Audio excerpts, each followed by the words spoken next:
اس حیوان انسان کا وجود زمین سے ہے، مٹی سے پیدا کی، مٹی سے، گارے سے، تین لازب سے، چپچکانے والے گارے سے، وہ جس میں کہ بدبو پیدا ہو جائے، یہ ساری باتیں کہی گئی ہیں۔ اور سائنس بھی کہتی ہے مٹی سے پیدا ہوئے، کیسے پیدا ہوئے اس میں اختلاف ہے، لیکن یہ کہ ہے مٹی ہماری اوریجن، قرآن بھی کہتا ہے اور سائنس بھی کہتی ہے۔ اور ہمارے وجود کو جب وہ تھک جائے، مزمحل ہو جائے، اس کی انرجی کم ہو جائے، تو اس کے لیے جو غذا ہے، جو تقویت ہے، وہ بھی ساری زمین سے آ رہی ہے۔ آپ نے پھل کھائے، آپ نے گندم کھائی، آپ نے چاول کہاں سے آ رہے ہیں؟ اچھا بکری کا گوشت کھایا تو بکری کا گوشت کس چیز سے بنا ہے؟ اس نے گھاس کھائی ہے، اس نے پتے کھائے ہیں، وہیں سے تو بنا ہے۔ الٹیمیٹ سورس آپ کے وجود حیوانی کے لیے جو آ رہی ہے وہ زمین ہے۔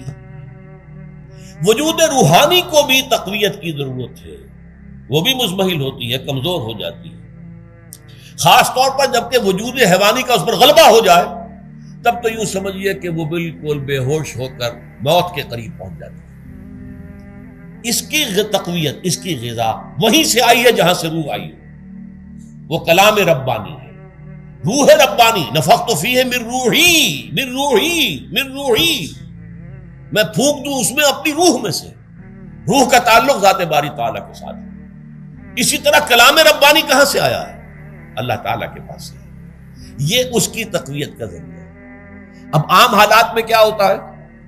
ہمارا یہ وجود حیوانی چھایا ہوا ہے ہمارے وجود کے اوپر، بیچاری روح جو ہے دبی رہتی ہے، پسی رہتی ہے۔ اگر خدا نے خواستہ ہم گناہ گار بھی ہیں، گناہ پر گناہ کا ارتکاب کر رہے ہیں، تو وہ روح جو ہے وہ قلب کے آئینے شیشے کے اندر ہے۔ فیہا مصباح، المصباح فی زجاجہ، الزجاجہ تو کانہا کوکب دری، قلب جو ہے شیشے کے مانند ہے جس کے اندر روح کا چراغ جل رہا ہے۔ اب اگر یہ اوپر جو شیشہ ہے اس پر دھواں آ گیا، لالٹین کی چمنی پر دھواں آ گیا، تو اب روشنی باہر تو نہیں آئے گی۔ اگر انسان گناہ کرتا ہے تو قلب پر رین، زنگ آ جاتا ہے، یا حضور نے فرمایا ایک داغ لگ جاتا ہے، اور گناہ کرتا ہے اور داغ لگتا ہے، اور گناہ کرتا ہے اور داغ، یہاں تک کہ بالآخر پورا قلب سیاہ ہو جاتا ہے۔ اب وہ روح اندر بند ہو گئی، وہ دفن ہو گئی۔ اس کے لیے اب ضروری ہے کہ اب ایک پروگرام ایسا دیا جائے جو ریورس ہو جائے۔ دن میں روزہ رکھواؤ تاکہ وہ جو اینیمل انسٹنکٹس ہے وہ دبے، تو جب یہ وزن جو ہے اس کے اوپر کم ہوگا تو کچھ سائی آف ریلیف سے ملے گا۔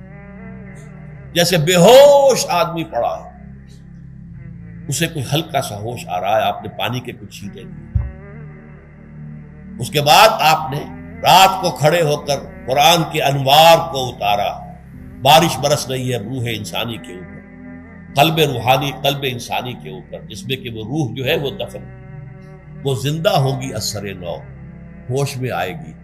اور ہوش میں آئے گی تو دو کام ہوں گے، ایک تو اسے قرآن کی عظمت کا احساس ہوگا، یہ قرآن میری حیات تازہ کا ذریعہ بنا ہے، میں دب گئی تھی، میں پس گئی تھی، میں بے ہوش تھی، میں نیم مردہ تھی، اس قرآن کی بارش نے، یہ ترشح جو ہوا ہے مجھ پر، اس نے مجھے حیات تازہ عطا فرمائی۔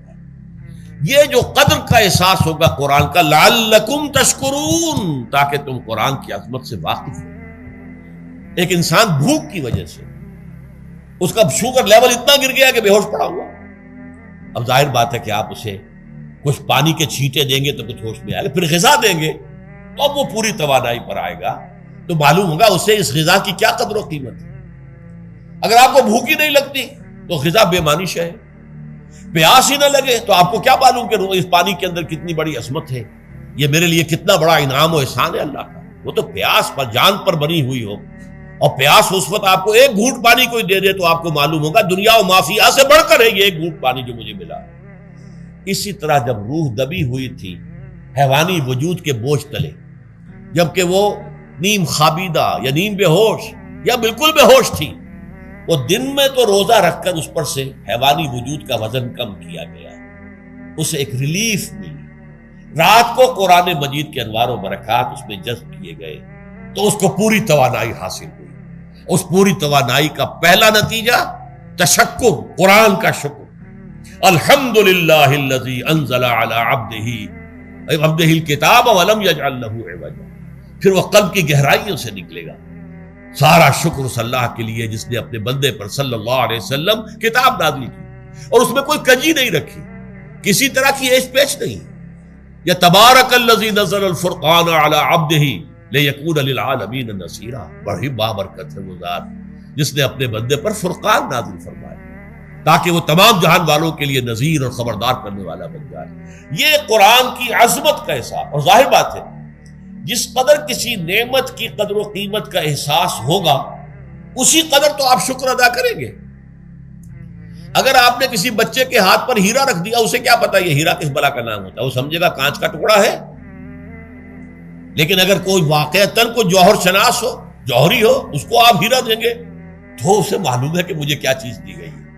اس کے اندر جو شکر پیدا ہوگا وہ اس بچے کے اندر تو نہیں پیدا ہو سکتا جسے معلوم ہی نہیں۔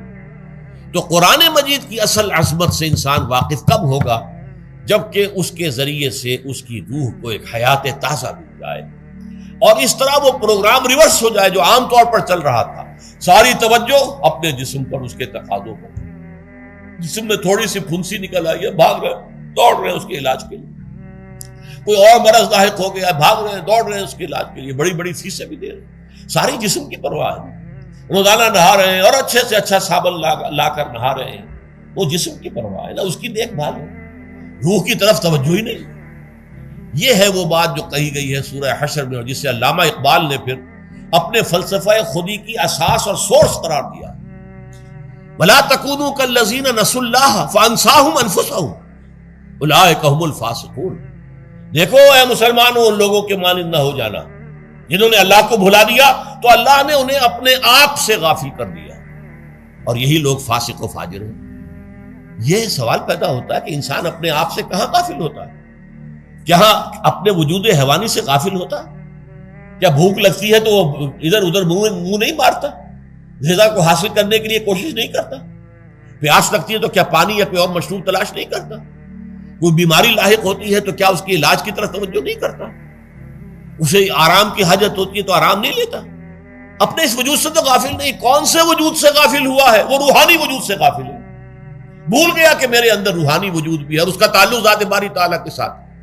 اس نے سمجھا کہ میں بس حیوان ہوں، نرا حیوان ہوں، اپنے اس وجود کی اصل حقیقت ہی سے بے خبر، غافل۔ چنانچہ آج کے دور کا سب سے بڑا المیہ کیا ہے؟ ڈاروین کے نظریے کے جو اثرات پیدا ہوئے ہماری معاشرت پر، ہماری سوچ پر، ہمارے فکر پر، ہمارے فلسفے پر، ہماری سوشولوجی پر، وہ کیا ہے کہ ہم بھی نرے حیوان ہیں۔ اللہ اللہ خیر کرے۔ یہ سب سے بڑی محرومی ہے اس دور کی کہ انسان اپنے اصل شرف سے خود ہی مستعفی ہو گیا۔ ہمارا کوئی وجود ہے ہی نہیں روحانی وغیرہ، روح کسے کہتے ہیں ہم نہیں جانتے، بس یہ جسم ہے۔ ہم اللہ کو نہیں جانتے کون ہے کون نہیں ہے، ہوگا ہم تو اس کائنات کو جانتے ہیں۔ ہم روح سے واقف نہیں، ہم تو اپنے جسم کو واقف۔ آخرت سے ہمیں کچھ پتہ نہیں، شاید ہو شاید نہ ہو، کچھ پتہ نہیں، لیکن یہ زندگی تو ہے، اسے ہم جانتے ہیں۔ یہ ہے آج کے انسان کا سب سے بڑا المیہ، اور یہ ہے ماس سکیل کے اوپر ارتداد، ذہنی طور پر مرتد ہو چکے ہیں انسانوں کی عظیم اکثریت مرتد ہو چکی ہے۔ یہ ہے در حقیقت کہ روزہ جو ہے اس پروگرام کو آ کر ریورس کرتا ہے۔ دن میں کھانے پینے، جنسی تقاضے پر پابندی، وہ وجود حیوانی کا وزن کچھ کم، روح جو دبی ہوئی تھی یا سسک رہی تھی یا بے ہوش تھی یا نیند مردہ تھی، اسے کچھ ریلیف ملا۔ اب اس کے اوپر قرآن مجید کے تیرے ضمیر پہ جب تک نہ ہو نزول کتاب، گرہ کشاہ نہ راضی نہ صاحب کشاف، ہمارے دلوں کے اوپر بارش ہو رہی ہو انوار قرآنی کی۔ وہ ظاہر بات ہے کہ بغیر سمجھے تو نہیں ہوگی بارش، وہ تو آپ کوئی سمجھ رہے ہوں گے تو بارش ہوگی، ورنہ تو یہ ہے کہ ٹھیک ہے میں پہلے بھی عرض کر چکا ہوں آپ کو ثواب تو ملے گا، لیکن یہ ہے کہ وہ اصل مقصد قرآن کی عظمت کا قلب کی گہرائیوں سے اعتراف جو ہے اور اس پر اللہ کا شکر تو ادا ہوگا، لعلکم تشکرون، جبکہ قرآن مجید جو ہے آپ کے قلب کے اوپر نازل، اس کا مفہوم نازل۔